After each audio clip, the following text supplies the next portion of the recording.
You know, when we started building that bike in 2002 with just a bunch of friends, we had no idea we were going to end up in Bolivia.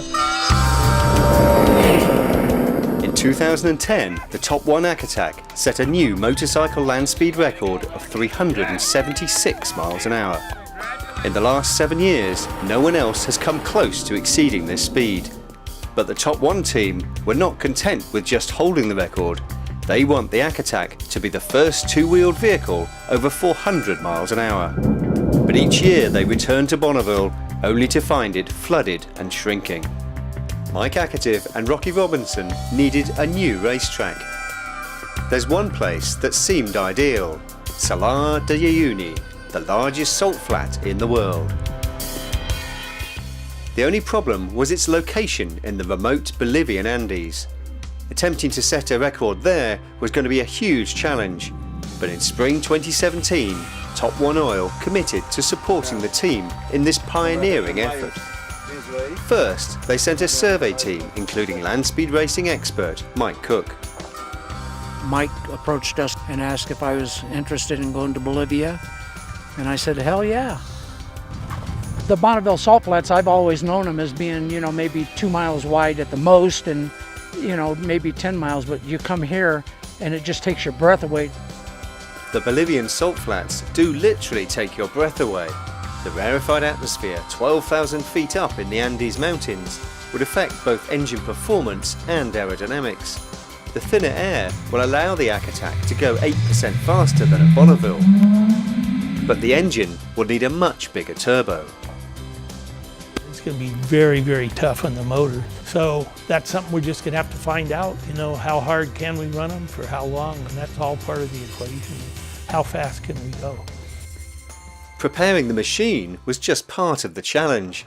A team of 30 specialists and all the support materials had to be transported to one of the most remote parts of South America. The Top One Oil logistics team are experts in shipping products around the world, but no one has ever attempted to build a racetrack in this remote part of Bolivia. Thankfully, the Bolivian government backed the project enthusiastically, and Mike Cook and his team set about carving a 15-mile-long racetrack on the spectacular 4,000 square mile salt flat.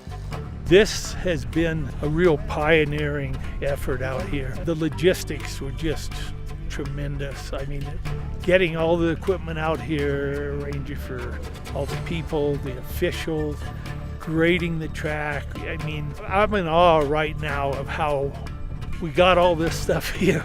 We got a track made. I've heard so much about what a great place this is, how amazing the salt is, the conditions and all that, and none of that does it justice. 15 miles of rock hard salt. I've never been on a course that long. As far as a place to get it done, this is the best place. The gathering of some of the fastest vehicles on the planet attracted huge enthusiasm in Bolivia, and we were honoured by the President Evo Morales officially opening the event. Everything seemed in place, but one thing was missing: the bikes.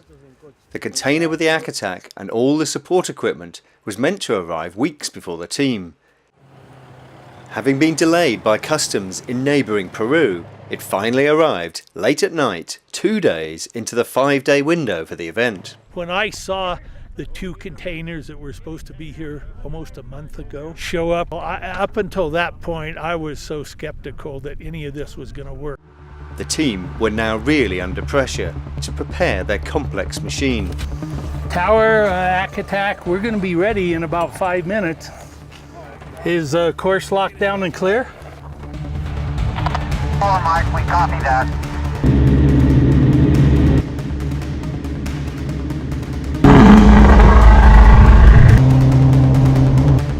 But the thin air caused the engines to run very rich, and Rocky had to abort the first 2 runs. The engine management computer was not used to working at 12,000 feet, and so the team had to reprogram it on the salt. Just before the end of the last day of the event, the team managed to dial in the engine tune and Rocky blast towards the measured mile. He's moving down pretty good, guys. Heads up.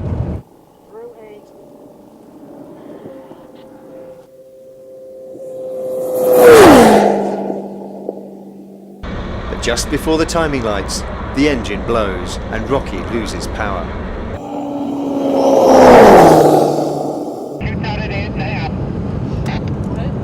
The team has run out of time. The shipping delays that meant the Akatak arrived weeks late have robbed them of the chance of achieving their goal. Well, of course I'm disappointed, but that's the way it goes. This was easy. This is really hard stuff to do. But we still have the record. Well, we're still the fastest bike in the world. The Top One Akatak team have pioneered the fastest racetrack in the world. It's a huge achievement, but they still have one piece of unfinished business: 400 miles an hour.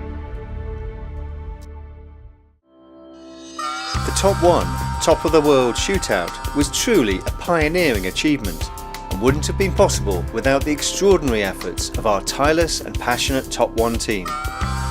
Phil Gillies, Cesar Coelho and Roger Lines spent months planning and coordinating this event and ensuring the Top One brand was front and centre. Invaluable support was provided by Bruno Fiori and Beto Recalde from Top One Paraguay. Top One Oil's president Joe Ryan and marketing manager Kevin Ryan were there to encourage and support the whole team. But the inspiration and driving force behind the 17-year Akatak adventure is Mike Akativ. With his wife Christy and sons Jason and Greg alongside him, he pioneered and planned the whole Akatak Bolivian adventure. Behind Mike all the way have been his loyal crew who followed him to Uyuni, including Ken Puccio, Jim True, Jose Ayala and Mark Bonner. Rocky Robinson is the man with the honour of piloting the Akatak into the history books, and he was joined on the Salt by fellow riders Al Lamb, Ralph Hudson, Nick Giannetti, John Salambini and Erin Hunter. None of the teams would have had a course to safely run on if it hadn't been for the land speed racing expertise of Mike Cook and his team, as well as South American land speed racer Andre Rodriguez. And no records could have been official without the presence of FIM official Charlie Henneken and the AMA's Drew Gatewood, as well as official timers James and Alan Rice. Ensuring this pioneering event was captured for posterity were media from around the world, including Top One's own film crew who've been chronicling the Akatak story for the last 10 years. National Geographic and the Discovery Channel were also represented, along with magazine journalists including Gene Turner and Dick Legoo. The event had a huge positive impact on the Uyuni area, and all the participants were warmly welcomed by the local townsfolk. Top One Oil were honoured that Bolivian President Evo Morales officially opened the event at a ceremony attended by thousands of people. Top One Oil is proud to have pioneered land speed racing on the largest salt flat in the world. We will be back to go much faster.